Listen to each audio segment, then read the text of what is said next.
Il arrive donc vers moi, il se présente, on monte dans la voiture et on commence le cours de conduite. Il était très doux, très gentil, il me rassurait beaucoup, tout l'inverse de celle d'avant finalement. Alors l'heure passe et tout se passe très bien. On se raconte nos vies, on fait connaissance, il me taquine et accessoirement, il m'apprend à conduire. À vrai dire, il était tellement beau que j'avais du mal à me concentrer sur la route. Mais bon, je voulais l'impressionner alors j'ai pris sur moi. À un moment donné, il remarque que j'ai du mal à passer les vitesses. Il me dit attends, je vais te montrer. Et il pose sa main sur la mienne. Je commence à avoir super chaud, mon cœur bat super vite. J'étais dans tous mes états, c'était terrible. À la fin du cours, je le remercie, je lui dis au revoir et il me dit à la prochaine en me faisant un clin d'œil. C'était peut-être rien pour lui, mais pour moi c'était déjà beaucoup. J'ai pas arrêté de penser à lui de toute la soirée, même si je savais qu'en soi c'était impossible et qu'il se passerait jamais rien entre nous. L'interdit attire comme on dit. Alors j'ai commencé à venir en bombe à toutes les séances. Je sais, c'est pas bien, mais j'avais trop envie de lui plaire. Enfin bref, les semaines passent, les cours s'enchaînent, on passe toujours de très bons moments. Parfois nos mains s'effleurent, nos regards sont un peu insistants, mais j'arrive pas du tout à savoir si ce que je ressens est réciproque ou si je me fais des films. Vient alors le moment où je repasse le permis et cette fois je le réussis. J'étais à la fois hyper heureuse et soulagée de l'avoir eu, mais d'un autre côté ça voulait dire que je le verrais plus. Je m'étais habituée moi à passer du temps avec lui, rien que tous les deux pendant 4 heures chaque semaine. Franchement j'étais dégoûtée. Au moment de lui dire au revoir, je commence à avoir les larmes aux yeux et je lui dis bon,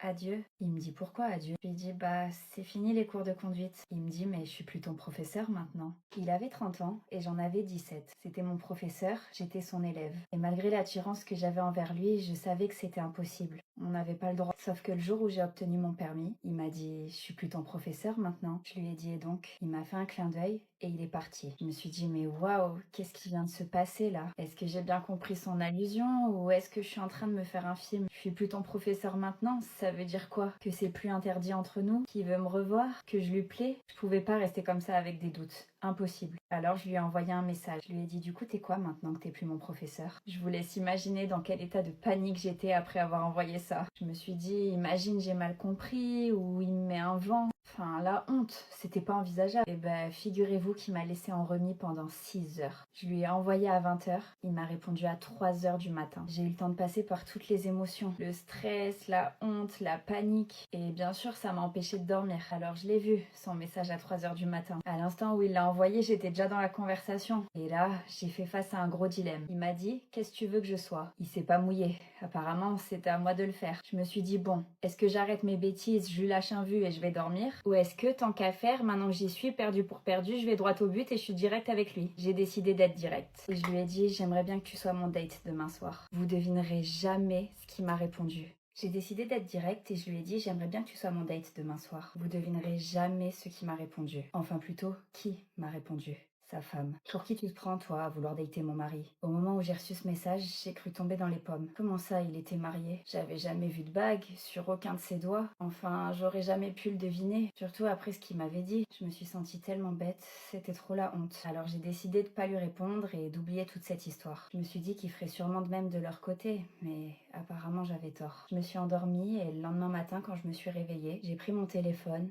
Et là, le choc. J'avais reçu 350 appels d'un numéro inconnu et des dizaines de messages de ce même numéro me menaçant et me demandant de répondre aux appels. Mon cœur a commencé à battre super fort, j'étais en panique, je me sentais trop mal, je savais pas quoi faire. Alors j'ai réfléchi et j'avais qu'une seule solution pour me sortir de là. Faire semblant de pas comprendre et de m'être trompée de numéro. Donc je lui ai envoyé un message et je lui ai dit excusez-moi mais qui êtes-vous? Je pense que vous vous êtes trompée de numéro. Elle me répond non, je me suis pas trompée, je suis la femme de Damien. Je lui dis bah du coup si, je connais pas de Damien. Elle me dit, il s'appelait pas Damien ton moniteur d'auto-école? Je lui dis, mon moniteur d'auto-école, c'est quoi cette histoire? Elle me dit, me prends pas pour une débile. Je l'ai vu le message où tu lui dis t'es quoi maintenant que t'es plus mon professeur? Je lui dis, oula, je crois qu'il y a un énorme malentendu. J'ai envoyé ce message à Valentin, mon professeur de surf. Enfin, je pensais lui avoir envoyé. Mais apparemment, je me suis trompée. Je suis désolée, mais vous inquiétez pas, je le connais pas votre mari. Je me suis dit, bon, j'ai tout donné. Maintenant, soit ça passe, soit ça casse. À votre avis? Je suis tombée amoureuse de mon moniteur d'auto-école. Quand j'avais 17 ans, j'ai commencé les cours de conduite et ma monitrice était une femme d'une cinquantaine d'années, très dure et très froide avec moi. Je le vivais très mal et c'était une grande source de stress pour moi d'aller à ses cours. Au bout de 20 heures, elle m'inscrit au permis et le jour J, je panique complètement, je perds tous mes moyens et je le rate. À la fin de l'examen, j'étais en pleurs et ma monitrice, au lieu de me rassurer et de me réconforter, m'a hurlé dessus. Elle m'a dit que j'étais complètement stupide et que vu comment j'étais nulle, j'aurais jamais mon permis.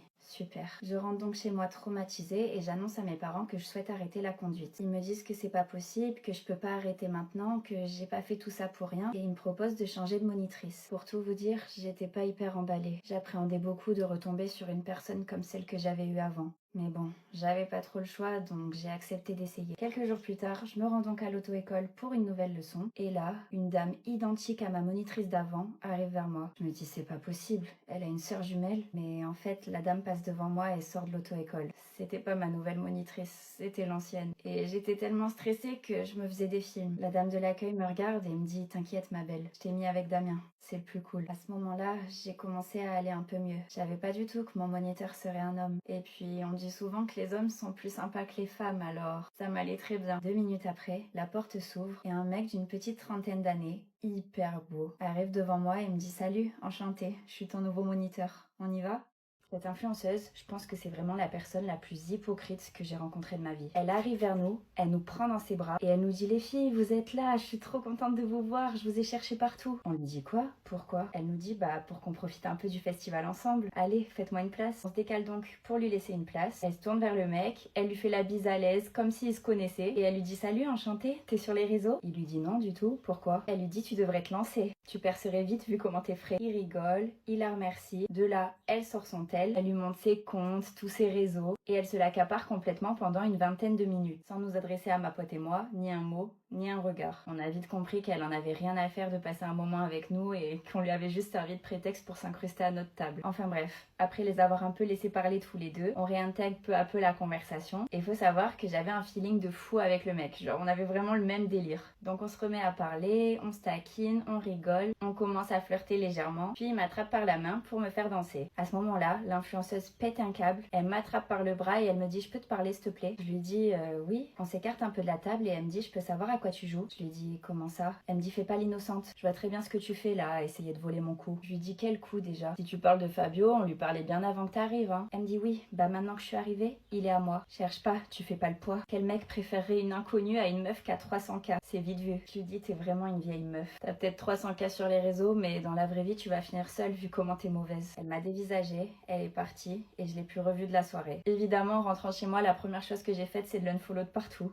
Elle me dit comment tu peux vouloir poster ça? Elles sont horribles ces photos. Je lui dis oh bah c'est un souvenir et puis je les aime bien moi. Elle me dit tu plaisantes, t'as vu comment elles sont floues? T'as la tremblote ou quoi? Je lui dis ça doit être le stress. Elle me dit je comprends, ça doit être intimidant de me voir en vrai. On croise pas des stars tous les jours. Je lui dis oui un peu, ça fait bizarre. Je regarde tes vidéos tout le temps et elle me coupe la parole et elle me dit bon je pense t'avoir donné assez de mon temps là. Faut peut-être pas abuser. Bonne soirée. Je lui dis oui, désolée, bonne soirée. Ma pote m'attrape par le bras, on retourne à notre table, puis elle me regarde avec des gros yeux et elle me dit la connasse. Je lui dis spécial hein. Elle me dit je sais pas comment t'as fait pour rester si gentille avec elle. À ta place, je l'aurais envoyé bouler. Je lui dis je suis tellement déçue. Je l'aimais trop cette fille. Comment elle peut être aussi différente dans la vraie vie et dans ses vidéos? Elle me dit elle cache bien son jeu. Hypocrite va. Je lui dis après elle était peut-être fatiguée non? Elle me dit je veux bien que t'essaies de lui trouver des excuses mais rien à voir avec de la fatigue son comportement. À ce moment-là, un mec vient nous parler. Un mec vraiment très beau. Et c'était pas un influenceur. C'était un gars comme nous qui avait acheté un pass VIP. Il nous dit qu'il s'appelle Fabio, il nous propose de venir à sa table, il nous offre à boire. On danse, on chante, on fait un peu connaissance. Et là, qui est-ce qu'on voit débarquer à la table l'air de rien? L'influenceuse. Elle arrive hyper souriante, avec des grands gestes. Elle nous attrape par les épaules avec ma pote. Et elle nous dit les filles, vous êtes là, je suis trop contente de vous voir, je vous ai cherché partout. On lui dit quoi? Pourquoi? J'aimerais tellement être comme toi. Comment? Être bien dans ma peau, ne pas avoir de complexes. J'en ai des complexes, comme tout le monde. Sérieux? Mais je comprends pas, t'es parfaite. Peut-être que pour toi je le suis, mais pour moi je suis loin de l'être. T'aimerais changer quoi chez toi? Oh, plein de choses. Mon nez, mes bras, mes cheveux. Tes cheveux? Mais ils sont incroyables. Tu rigoles. Si je fais rien, ils sont tout lisses, tout plats, sans aucune forme. Mon rêve de les avoir bouclés. Crois-moi, les miens sont bouclés de base et je fais tout pour qu'ils soient lisses. On n'est jamais contente de ce qu'on a de toute façon, c'est vrai. Mais toi, je trouve que ça se voit pas. Comment ça? Je sais pas, t'as l'air d'avoir vachement confiance en toi. J'essaie, j'y travaille. Tu veux dire que c'est pas naturel? Pas du tout. Si tu savais, c'est pas facile tous les jours. C'est fou, j'aurais jamais pensé. Moi, j'ai beau essayer, j'y arrive pas. Je suis pas à l'aise devant les autres. J'ai toujours peur d'être jugée. Tu juges les gens que tu vois, toi? Non, pourquoi? Alors pourquoi eux, ils le feraient? C'est sûr. Mais pas tout le monde est comme moi. Il y en a qui adorent ça, juger les autres. Et t'as envie d'être amie avec des gens comme ça? Oh non, surtout pas. Tu t'en fiches de ce qu'ils pensent de toi alors. T'as pas besoin de leur approbation, c'est vrai. J'avais jamais vu les choses comme ça. Ça m'a beaucoup aidé de le comprendre. À quoi bon se rendre malade pour des gens qu'on connaît pas, qui ne comptent pas et qui compteront jamais pour nous? Si une personne compte pas pour toi, son avis devrait pas compter non plus. T'as raison. Merci. Franchement, c'est bateau, mais apprends à t'aimer toi-même avant de penser aux autres. C'est le plus important.